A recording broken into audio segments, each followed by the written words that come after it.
नमस्कार, स्वागत है आप सभी का सीएनबीसी आवाज पर। आप देख रहे हैं खिलाड़ी नंबर 1। सोमवार का सत्र और भारतीय बाजारों में आज कह सकते हैं आप थोड़ा मजबूत कारोबार है।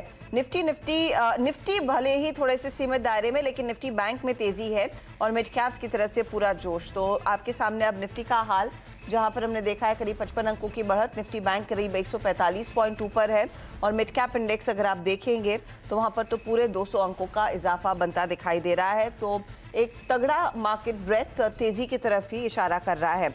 आज पावर कंपनियां, मेटल स्टॉक्स, टेक्नोलॉजी काउंटर्स हैं जो फोरफ्रंट पर है इस तेजी में। ऐसे में हमारे जानकारों की क्या रणनीति होगी, उनकी तरफ से क्या ट्रेड बनेगा, उस सब पर करेंगे बातचीत। ध्यान रहे हमारे साथ इस हफ्ते 3 नए मेहमान दरअसल साथ देते हुए नजर आएंगे। एंजल वन के समित चौहान, इक्विनॉक्स रिसर्च के पंकज रांदड़ और एलकेपी सिक्योरिटीज के रूपक डे के बीच मुकाबला रहेगा। आई बेग योर पार्डन रूपक, मिड कैप्स में फिर से अच्छी स्ट्रेंथ लौटी है इंडेक्स लेवल पर। क्या इधर ज्यादा ध्यान होगा अपॉर्चुनिटीज का? जी हाँ, जैसा कि हम लोग देख रहे हैं कि large cap and mainly Nifty sideways movement दिखा रहा है, तो मिड कैप्स में हम लोगों को एक्शन देखने को मिलेगा। और mid cap continuously very short term moving average के ऊपर ट्रेड कर रहे हैं, जहाँ पे Nifty short term moving average के नीचे ट्रेड कर रहा है। तो ओवरऑल साइडवेज पैटर्न रहेगा निफ्टी में। और मिड कैप में हम लोग पॉजिटिव व्यू रख सकते हैं। ओके, इन आइदर वेज रुझान तेजी का, खरीदारी का बना रहेगा। आपके मैं ट्रेड्स पर आऊंगी, लेकिन रूपक आपका ओपनिंग ट्रेड। मेरा ओपनिंग ट्रेड रहेगा एफएसएल में। स्टॉक ने पिछले कई दिनों का कंसोलिडेशन का ब्रेकआउट दिया और स्ट्रांगली मूविंग एवरेज के ऊपर ट्रेड कर रहा है। इंडिकेट कर रहा है कि पॉजिटिव मोमेंटम रहेगा। तो मेरे ख्याल से स्टॉक ऊपर में 175 तक जा सकता है और नीचे एक स्टॉप लॉस मेंटेन करना होगा 148 में। 40 का स्टॉप लॉस, 175 का टारगेट। फर्स्ट सोर्स में तेजी का ट्रेड 3.5% ऊपर इस समय वो स्टॉक ट्रेड करता हुआ। रूपक आपका दूसरा ट्रेड? मेरा दूसरा ट्रेड रहेगा कैंपस में।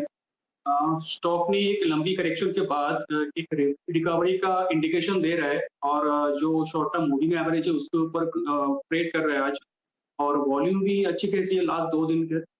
तो मेरे ख्याल से स्टॉक ऊपर में 370 तक जा सकता है, 370 तक जा सकता है और नीचे एक स्टॉप लॉस मेंटेन करना होगा 308 में।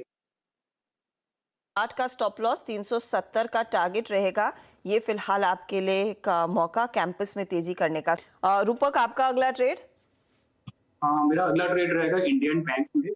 स्टॉक ने एक कंसोलिडेशन ब्रेकआउट दी और आज का दिन में भी एक स्ट्रेंथ ट्रेड कर रहा है। तो मेरे ख्याल से stock over the short term 460 तक जा सकता है और नीचे एक स्टॉप लॉस मेंटेन करना होगा 398 में। ओके, तो इंडियन बैंक में एक मौका खरीदारी का और यहाँ पर 398 का आप स्टॉप लॉस लगाइएगा। 460 की तरफ टारगेट रहेगा। तीनों के ट्रेड्स अब आपकी स्क्रीन पर फटाफट से हम लेकर आएंगे और देखते हैं कि किसके रिटर्न सबसे ज़्यादा बनते दिखाई दे रहे हैं, कौन सा स्टॉक दरअसल सबसे शानदार प्रदर्शन दिखा रहा है। पंकज ने तमिलनाडु मर्केंटाइल बैंक दिया 610 टारगेट, 518 स्टॉप लॉस। फिर graphite India by side 470 target, 430 stop loss. Hindalco 480 target, 435 stop loss है। और यहाँ पर रिटर्न्स की स्थिति आपकी स्क्रीन पर दिख रही है। तमिलनाडु मर्केंटाइल आधा % ऊपर, 0.21% के गेंस ग्रेफाइट में। हिंडाल्को 0.17% जोड़ रहा है।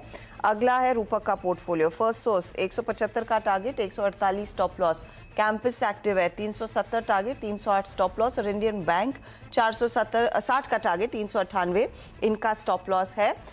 यहाँ पर आप गौर करें तो फर्स्ट सोर्स थोड़ा सा ड्रैग कर रहा है, कैंपस 0.03, तो इंडियन बैंक 0.06% के रिटर्न्स जोड़कर दे रहा है। समित ने प्राज इंडस्ट्रीज के साथ पारी की शुरुआत की। 548 का टारगेट इनका है, 477 स्टॉप लॉस इन्होंने दिया। MRPL 99 का टारगेट है और यहाँ पर स्टॉप लॉस 8550 का। अनुपम रसायन 1070 का टारगेट, 942 स्टॉप लॉस। अनुपम 0.06, 0.34% MRPL और प्राज इंडस्ट्रीज 0.42% के रिटर्न्स जोड़कर इनको दे रहा है। अब ओवरऑल रिटर्न की स्थिति क्या बनी है, तीनों के बीच का जो मुकाबला है वो क्या इंडिकेट कर रहा है, वो भी स्क्रीन पर अब आ जाता है। तो यहाँ पर आप देखेंगे 0.92% के रिटर्न्स के साथ पंकज आगे है, फिर इनके ठीक पीछे है 0.82% के रिटर्न्स पर समित, लेकिन रूपक ने थोड़ी सी नेगेटिव शुरुआत की है, -0.52% के रिटर्न्स। कोई भी बदलाव होगा इनकी तरफ से उसका अपडेट आगे लेकर आएंगे। याद रहे 1 बजे मिड कैप मंत्र में ताज़ा अपडेट आएगा और जब भी बदलाव होगा खिलाड़ी नंबर 1 की किसी भी जानकार के पोर्टफोलियो में, वो अपडेट हमारे सोशल मीडिया हैंडल्स पर भी फटाफट हम लेकर आते हैं। ऑल द बेस्ट आप तीनों को इस हफ्ते के लिए। लेंगे एक ब्रेक के बाद फोकस कमोडिटी मार्केट के एक्शन पर।